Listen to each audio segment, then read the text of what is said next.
donc gorko mo lobbo miɗen jiiɗi ñagadima hunde wotere leñol meɗen ngol aɗa andi siŋaji goni he leydi woni he hono masina e hono wiyete fulɓe ñooro fulɓe nokkuji goɗɗe hoɗum woni ko mbiyata sakiraɓe meɗen hono il faut haalo fulfulde leñol ngol e leydi ndi hono no gatta so ɗengal ngal ɓeyde yarde yeeso.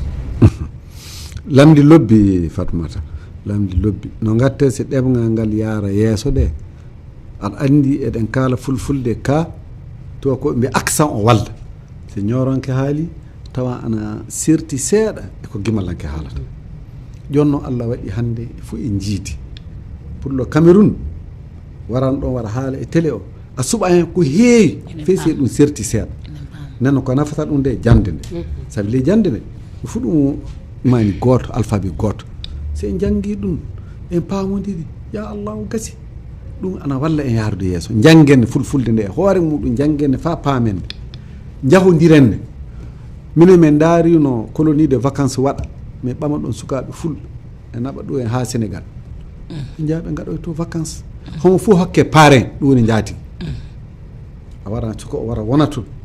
ɗo min waɗi liste yimɓe volontaire e minen so sukaɓe maɓɓe gari fou homo fof jippina mo wawa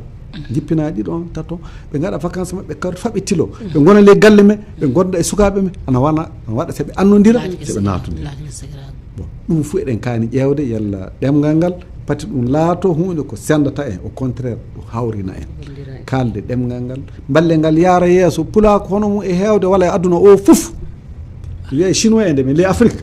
leyɗe 14 goni e tabbatal pulako ɓe fof ɓe kala fulfulde ɗum a heɓata e sii fuu le Mali ɗo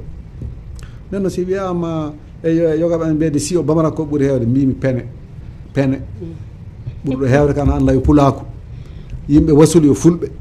yimɓe ganadugo yo fulɓe yimɓe iwoɓe toon yo fulɓe fesi yogaɓe kalta fulfulde nde jeehen fa gaberu o yoɓe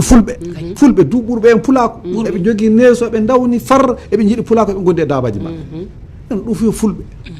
uruɓe tawno mo wona pullo sabi ana wakki sawru muɗum ta ana yoppi guñuru mu ana naati ley ladde tawno ɓe fulɓe de nenno ƴeewe nanggodiren de no mbiɗen ana tiiɗi de ka gaɗeno se gaɗi ɗum fof e biltoto si Allah jaɓi e biltoto du eyi gasi sanne ami Coulibaly joni ka haala komi yoppa e jungo maɗa fulɓe mbi yina dara fu dande hatta gonga jati Fatmata Dicko mi miila wakkati o nanguiri e juuɗe seeɗa e joni fa jowta fulɓe fou jiiɗoɓema hannde le Ndar TV a wari émission amen ɗum weelimen sanne minen du min calminima sanne dow calminali tedduɗi ko garɗa so notiɗamen so kalanɗamen ko gondunoɗa e ko woni e pulako fou mbiɗa miila fulɓe nani paami ɗum joni ka a waynoto sakiraɓe meɗen fadde meɗen timmi aya pulako Mali on fou on calminama on jowtama markine du nodduɓe on ɓe yalla eɓe anda hono ni ɓe kaani wadde so pulako o yaara yeeso koye pulako ana heewi so homo fof ana wara ana hokka seeɗa e ko andi ana fammina pulako pati tampe pati joppe onon du tinɗo e golle moɗon ana naawi de ka so o tinnima fou pulako o feeran guite inchallah pulako o yaran yeeso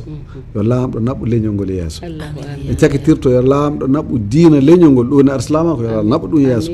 baasi gonɗo dow hoore men o yo laamɗo nattumo yaɓe itto o baasi dow koye meɗen yalla eɗen kewtan ko gonɗe ko yalla eɗen ɓuura nokkuje ɗe fuu mi wiyata siide ka se baasi o i dow koye men se garti no gurnoɗen ni se Allah jaɓi e jaran yeeso aywa assalamu aleykum wa rahmatullah